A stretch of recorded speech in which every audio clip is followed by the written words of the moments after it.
Hello students, আজকের title thumbnail এগুলো দেখে বুঝতেই পেরেছো যে ভিডিওটা একটু অন্য ধরনের হতে চলেছে।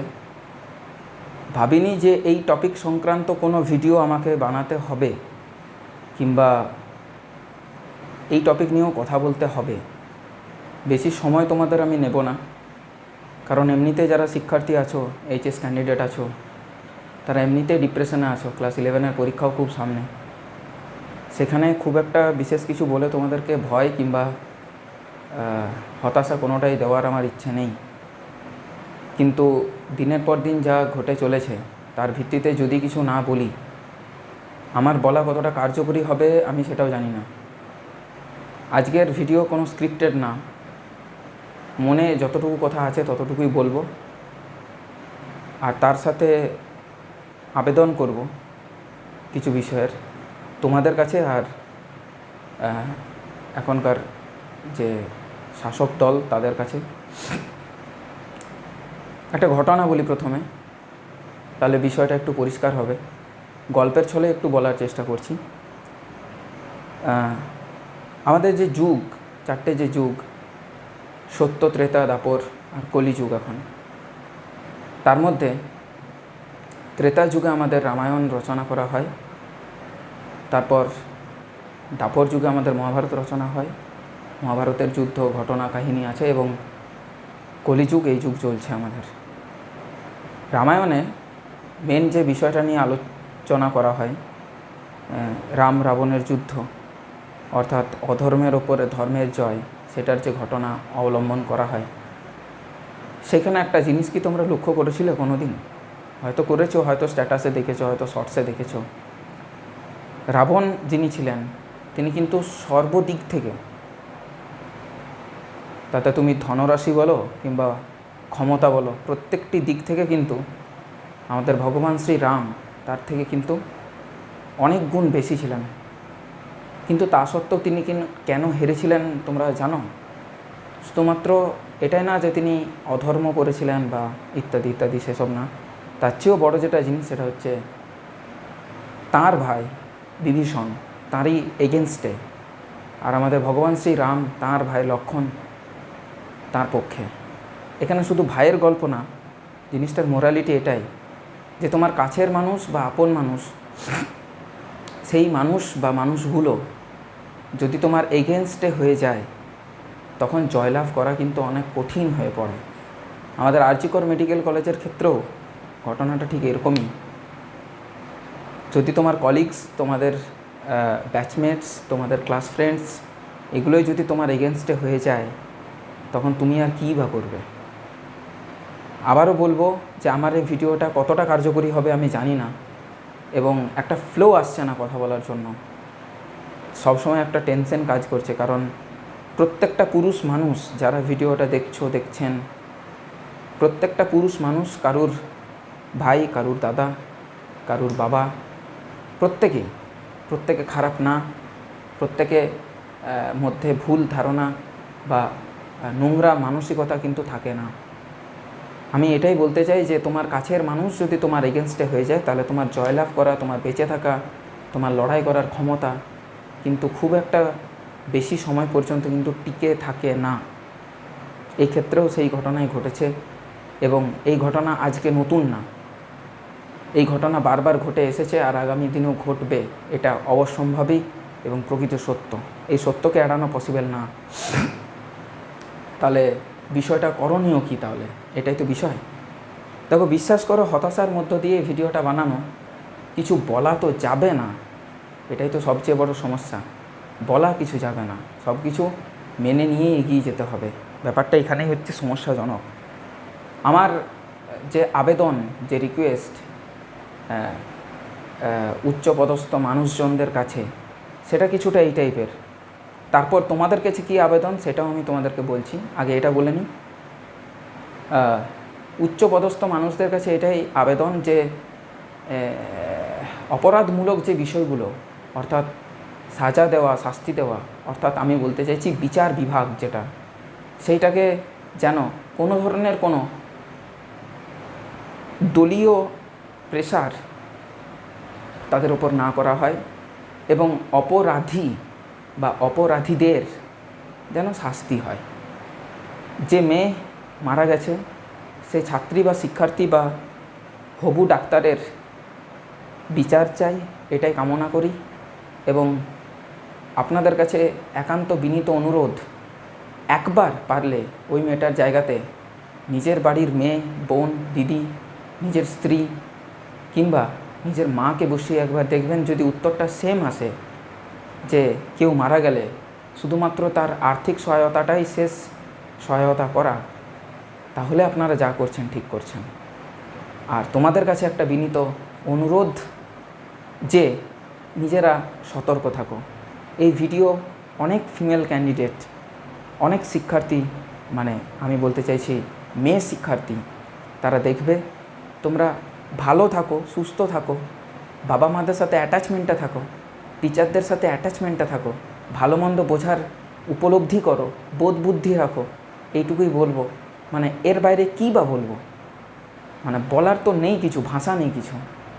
একটা টাফেস্ট এক্সাম যদি তুমি সার্চ করো, ভারতবর্ষের যে টাফেস্ট এক্সামগুলো আছে তার মধ্যে 1 থেকে 10-এর মধ্যে অবস্থান করে নিট ইউজি পরীক্ষা। সেই পরীক্ষা দিয়ে পর যখন একজন শিক্ষার্থী, ছেলে হোক বা মেয়ে হোক, সে যখন চান্স পায় একটা সরকারি মেডিকেল কলেজে, তার কাছে সেটা স্বপ্নের মতো, তার কাছে ডাক্তার হওয়াটা স্বপ্নের মতো। সেই স্বপ্ন যখন ভেঙে গুড়িয়ে দেওয়া হয়, তার থেকে অপরাধমূলক কাজ এই পৃথিবীতে আর দুটো হয় না। তাহলে যারা ভুল করেছে তাদের যেন শাস্তিটুকু হয়, এটাই আমাদের সবারই কাম্য। আর তোমাদেরকে আবারও বলবো, সতর্ক থাকো, সুস্থ থাকো, ভালো মন্দ সুখ দুঃখ প্রত্যেকটা জিনিস বাবা মার সাথে শেয়ার করো। কারণ বাবা মা কোনো দিন কিন্তু অন্তত ছেলেমেয়েদের দিক থেকে মুখ ফিরিয়ে নিতে পারেন না। আরজিকর মেডিকেল কলেজ সেটা কিন্তু সবচেয়ে পুরনো মেডিকেল কলেজ, যেটা আরজিকর মেডিকেল কলেজের ফুল ফর্ম হচ্ছে রাধা গোবিন্দ কর মেডিকেল কলেজ। বিভিন্ন বছর মানে বিভিন্ন সময়ে বিভিন্ন নাম অধিকার করে ছিল এবং লাস্টলি বা বর্তমানে তার নাম কিন্তু আরজিকর মেডিকেল কলেজ। এই আরজিকর মেডিকেল কলেজে যার নামানুসারে এই মেডিকেল কলেজ প্রতিষ্ঠা তিনি যে করেছিলেন আজ থেকে বহু বছর আগে, কয়েকশো বছর আগে, আর কি এই মেন্টালিটি ছিল যে আজকে ওই প্রতিষ্ঠানে দাঁড়িয়ে এই ধরনের একটা কুকর্ম চলবে? মানে পাবলিশ হওয়া বিভিন্ন রেকর্ডিং, পাবলিশ হওয়া বিভিন্ন ভয়েস, এগুলো শুনে রীতিমতো গায়ে কাঁটা দেওয়ার মতো সিচুয়েশান। আমার একটা স্বপ্ন ছিল যে 2025 সালে একটা ব্যাচ লঞ্চ করব ফ্রি অফ কস্ট ইউটিউবে, এবং সেখানে আমি নিট এক্সামটাকে কেন্দ্র করে ফিজিক্স পড়াবো। কি পড়াবো? না আমি কি পড়াবো, কী জন্য পড়াবো, লক্ষ্য কোথায়, উদ্দেশ্য কোথায়, সামঞ্জস্যতা কোথায়, একতা কোথায়, ন্যায় কোথায়? কোথাও তো কিছু নেই। বিচার কোথায়? 720 অর্থাৎ 720 নম্বরের নিট পরীক্ষাতে যদি একটা ছেলে বা মেয়ে 650-এর ওপর নাম্বার পায়, তাহলে সে একটা ভালো মেডিকেল কলেজে পাওয়ার সম্ভাবনা থাকে। তাহলে সেইখানে গিয়ে পরে একটা ছেলে বা একটা মেয়ে যখন সেই ফলাফলটা করছে এবং একটা ভালো মেডিকেল কলেজে নিজেকে এস্টাবলিশ করছে, সেখানেও কিন্তু তার শেষ হচ্ছে না, লড়াই থামছে না, লড়াই চলেই যাচ্ছে। বেশি কিছু বলার নেই, মানে বেশি কিছু বলার সিচুয়েশান আমি নেই। ভিডিওটা পাবলিশ করলাম, ভিডিওটা পোস্ট করলাম এটাই কারণ যে তোমাদের নিজেদের যে কাজ তোমরা করো, ধীরে ধীরে পুরনো অবস্থাতে ফিরে এসো, পড়াশুনো করো এবং সতর্ক থাকো, সাবধান থাকো।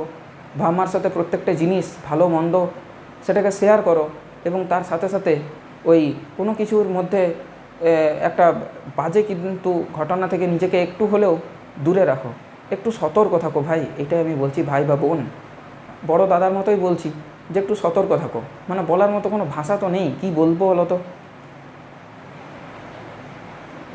কিছু বলার নেই, মানে কিছু বলার নেই, কোনো কিছুই না। মানে দলীয় শাসক বিপক্ষ দলকে, বিপক্ষ দল দলীয় শাসককে বিভিন্নভাবে হেনস্থা করে যাচ্ছে, দোষ দিয়ে যাচ্ছে। কিন্তু এইসব রাজনীতির ঊর্ধ্বে কি মনুষ্যত্ব বোধ নেই? মানে একটা মেয়ে তো নিজের প্রাণ হারিয়েই দিল, মানে চলেই গেল সে যেখানে যাওয়ার, এত বাজেভাবে একটা বিষয়। তো তারপরে সেইটাকে পলিটিক্যাল অ্যাসপেক্টস থেকে না দেখে যদি একটা মনুষ্যত্বের অ্যাসপেক্টস থেকে দেখা হয় এবং অপরাধীদের যদি শাস্তি হয়, সেটাই কি ভালো হবে না? একবার বিচার করুন, একটু মানুষ বা মানবিকতার সাহায্যে ভাবুন। আপনিও তো মানুষ বা আপনারাও তো মানুষ, একটু দেখুন। অনেক উচ্চপদস্থ মানুষজন আছে যারা এই বিষয়টাকে খুব সুন্দরভাবে জিনিসটাকে এক্সপোজ করতে পারেন, কিন্তু তারা করছেন না, কিন্তু তারা কোনো দায়িত্ব নিচ্ছেন না বা কোনোভাবেই কোনো কর্মসূচি গ্রহণ করছেন না। একটু আপনারা নিন, এটাই বিনীত আবেদন, এটাই রিকোয়েস্ট করছি। আমি কি বলবো, আমার সত্যি কিছু বলার নেই, মুখে কিছু ভাষা নেই। একটু যেন বিষয়টা খুঁটিয়ে তদন্ত করা হোক এবং অবশ্যই বিচার চাই, শাস্তি চাই, তাদের যেন একটা বিচার হয়, একটা শাস্তি যেন হয়, যাতে পরবর্তীকালে এই ধরনের নোংরা কাজকর্ম করার আগে ওই নোংরা মানসিকতা যার মাথায় আসছে, যে মানুষটির মাথায় আসছে, সে যেন দুবার হলেও ভাবে। এটাই বক্তব্য ছিল, আর বিশেষ কিছু বলার নেই। আর কিছু বলার ইয়েতে আমি নেই, মানে নেই, আমি সেই ধরনের মেন্টাল স্টেবিলিটি আমার মধ্যে নেই। আমি বিগত কয়েকদিন ধরেই ভিডিও বানাইনি, কিছু করার নেই, জিনিসগুলো নিতে পারছি না, পারা যাচ্ছে না বিষয়গুলো। মানে ফোন খুললেই বিভিন্ন ধরনের আপডেটস, নিউজ, এইগুলো নেওয়া যাচ্ছে না। কারণ আমরা প্রত্যেকে তো একটা ফ্যামিলি ম্যান পারসন, তো আমাদেরও পরিবার আছে। ভিডিওটা বানালাম তার একটাই উদ্দেশ্য, যদি এই ভিডিওর মাধ্যমেও যদি কিছু করা যেতে পারে, যদি কিছু পরিবর্তন আনা যেতে পারে, তাহলে একটা ভালো বিষয় আর কি। আমার মনে হলো বানানো উচিত। সবাই প্লিজ ভালো থাকুন, সুস্থ থাকুন, এতটাও অমানবিক হয়ে যাবেন না যে একটা মানুষকে মৃত্যু দিচ্ছেন বা মার্ডার করছেন, হত্যা করছেন। এগুলো খুব নৃশংস একটা পাপ, মানে ভুল দেন অপরাধ দেন পাপ, এগুলো পাপ, এগুলো ঠিক না, এগুলো ভালো না, উচিত না এগুলো, তাই না? অনেক অনেক পরিশ্রম লাগে, একটা নিট কোয়ালিফাই করতে গেলে অনেকটা পরিশ্রম লাগে, অনেকটা পরিশ্রম লাগে। ক্লাস 11 থেকে পড়াশোনা করে পরে, ঠিক আছে, অনেকটা পরিশ্রম লাগে, অনেকটা লম্বা একটা প্রসেস। সেখানে একটা মেয়ে, একটা ছেলে ডাক্তার হতে চাইছে, মানুষের সেবা করতে চাইছে, বাবা মার কত স্বপ্ন ছিল, বাবা মার কোল খালি হলো, একটা বাজে বিষয়। মানে কিছু বলার পরিস্থিতিতে আমি নেই, ঠিক আছে। যাই হোক, আমি ভিডিওটা এখানে স্টপ করলাম। তোমরা প্লিজ সবাই ভালো থাকো, সুস্থ থাকো, কেমন? যারা এই ভিডিওটা দেখছো, যারা এখনও সুস্থ আছো, ভালো থাকো। মেয়েদেরকে, ছেলেদেরকে, সবাইকে বলছি, প্রিয় ভাই বোনেরা, প্লিজ তোমরা একটু ভালো থাকো, কেমন? ভালো থাকো, সতর্ক থাকো, সাবধান থাকো। অসুবিধা হলে বাবা মাকে একটু জানাও, জায়গাটা থেকে ছেড়ে চলে এসো, দরকার নেই বাবা, বাড়িতে থাকো, ঠিক আছে। এতদিন পর্যন্ত যা লেখাপড়া করেছো তার বেসিসে তুমি নিরক্ষর নও, স্বাক্ষর, তুমি অমনিই থাকো, দরকার নেই বাবা এইসবে, ঠিক আছে। ভালো থাকো, সুস্থ থাকো, প্রাণটা নিয়ে বেঁচে থাকো। খুব খুব খুব একটা প্যাথেটিক কন্ডিশন, এটা ঠিক না। মানে কিছুদিন ধরেই বিষয়টা ঘুরছে, কিছু হচ্ছে না, মানে হচ্ছে না কিছু। যাই হোক, আমি আর কিছু বলার ইয়েতে নেই, আমি ভিডিওটা এখানেই শেষ করলাম। ধন্যবাদ।